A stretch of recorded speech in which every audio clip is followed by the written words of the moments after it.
Ha habido varias fases en esta historia. Durante los años 50 la CIA tuvo grandes éxitos en derrocar los gobiernos de Irán y de Guatemala por su nacionalismo. Años después van a caer otros y vamos a tener, ¿verdad?, todo el panorama militar que vamos a saber y toda una política exterior norteamericana que aupa más bien las dictaduras militares en detrimento de la democracia en América Latina a favor de sus intereses de seguridad nacional y en su combate contra el comunismo.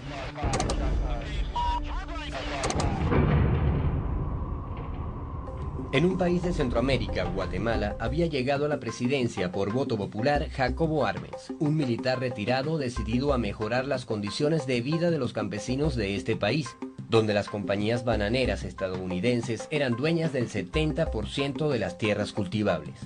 Jacobo Arbenz Guzmán implementó una carretera hacia el Atlántico, la cual sustituía al ferrocarril de las bananeras. Repartió algunas tierras ociosas a los campesinos y eso lo interpretaron los de la United Fruit Company como una amenaza, a las grandes extensiones de terreno que ellos habían acaparado en el país. En una política de dignidad nos hemos negado a ampliar las concesiones de la United Fruit Company. Con la reforma agraria estamos liquidando los latifundios. Pero la United Fruit Company era respaldada por fuertes intereses. El abogado de esta compañía era el mismísimo secretario de Estado Foster Dulles, y su hermano Allen Dulles era nada menos que el director de la Agencia Central de Inteligencia. Washington no se quedaría de brazos cruzados ante el peligroso ejemplo que la democracia social de Guatemala le daba a los demás pueblos de la región. Eisenhower con su pandilla decidieron el futuro de la democracia guatemalteca poniendo en práctica un nuevo plan, la Operación Éxito. La CIA desplegó una gran campaña publicitaria para hacer creer al mundo que Guatemala había caído bajo las garras del comunismo soviético. El presidente Eisenhower declaró que los acontecimientos de las últimas semanas en Guatemala preocupan mucho a Estados Unidos.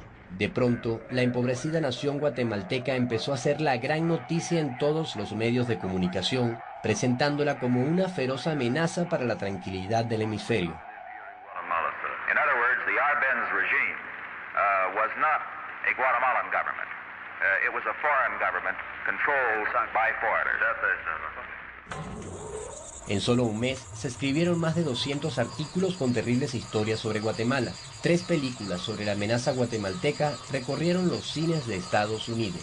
Se mostraron fotografías de cadáveres mutilados acusando al gobierno de Arbenz por esos crímenes.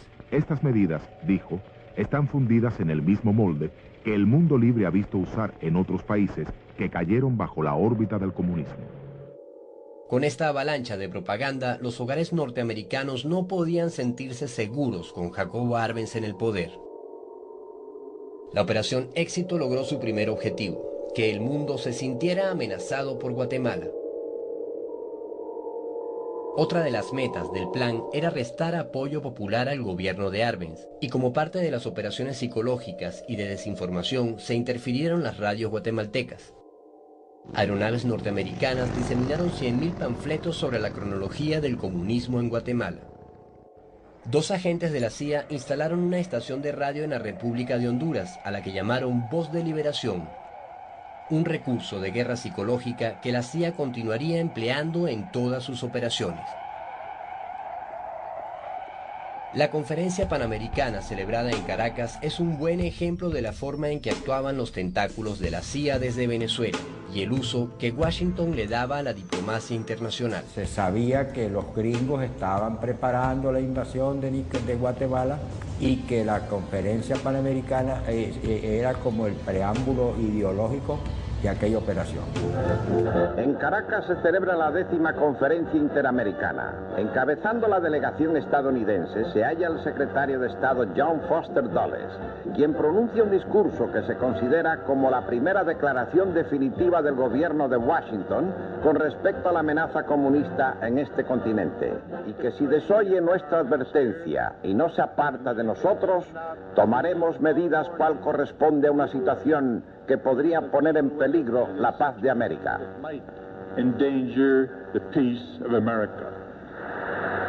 vino exclusivamente a Venezuela a obtener una resolución de la 10ª conferencia señalando que Guatemala era un gobierno comunista, legitimando, digamos así, una intervención de Estados Unidos para derrocar al gobierno de Guatemala.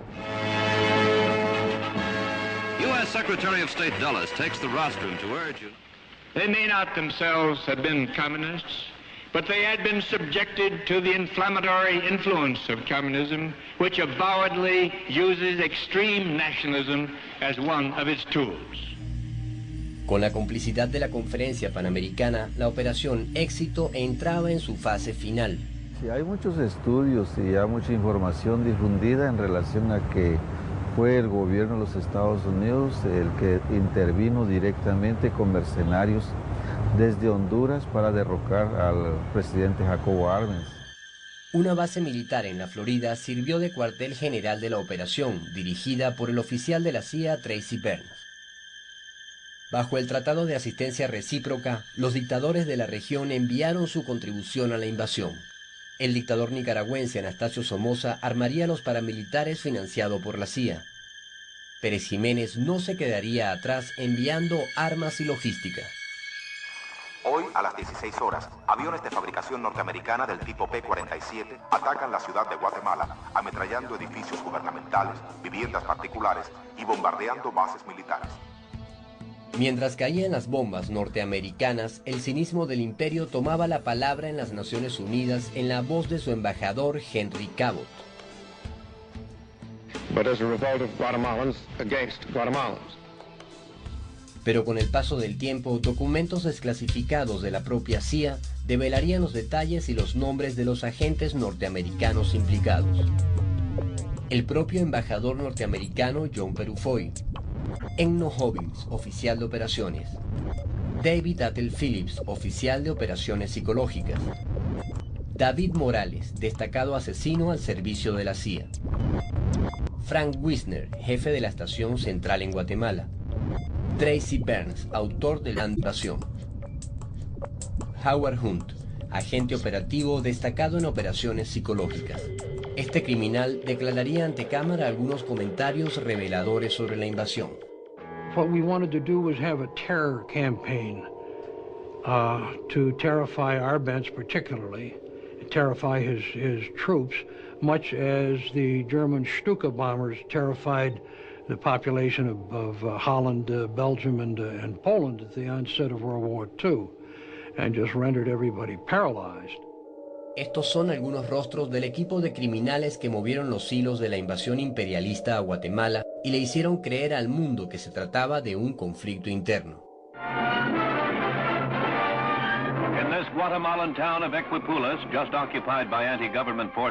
Cuando el presidente Jacobo Arbenz ordenó repartir las armas del ejército al pueblo, ya era demasiado tarde. Cercado por generales traidores y viendo a su pueblo morir bajo las bombas de la aviación norteamericana, el presidente Arbenz se dirige al país por radio el 27 de junio. Han usado el pretexto del anticomunismo. La verdad ha de encontrarse en los intereses financieros de la United Fruit y demás monopolios de Estados Unidos que temen que el ejemplo de Guatemala sea imitado por otros países latinoamericanos. Con la esperanza de detener esta agresión y restaurar la paz, he decidido renunciar. Esto ha sido uno de los hechos más lamentables en la historia de Guatemala, porque eso significó en adelante 50 años de dictadura militar, 50 años de debilitamiento del Estado guatemalteco. Hay ahora una situación de extrema pobreza y de miseria que se hubiera evitado si el gobierno revolucionario democrático hubiera seguido desenvolviéndose. En la siguiente fase del plan, Eisenhower hizo grandes esfuerzos en presentar al dictador impuesto en Guatemala como un hombre honorable. Llegaron incluso a darle el título honoris causa de la Universidad de Columbia, el mismo título que años atrás había recibido Gallegos por su obra literaria. Pero la dignidad de este venezolano le echó por tierra el maquillaje al dictador. Sírvase tomar nota que renuncio al título de doctor honoris causa que me confirió esta universidad. Mi posición democrática, respetuosa de los derechos de los hombres y de los pueblos. No me permite compartir el honor con quien por opuesto modo ha llegado al gobierno de su país.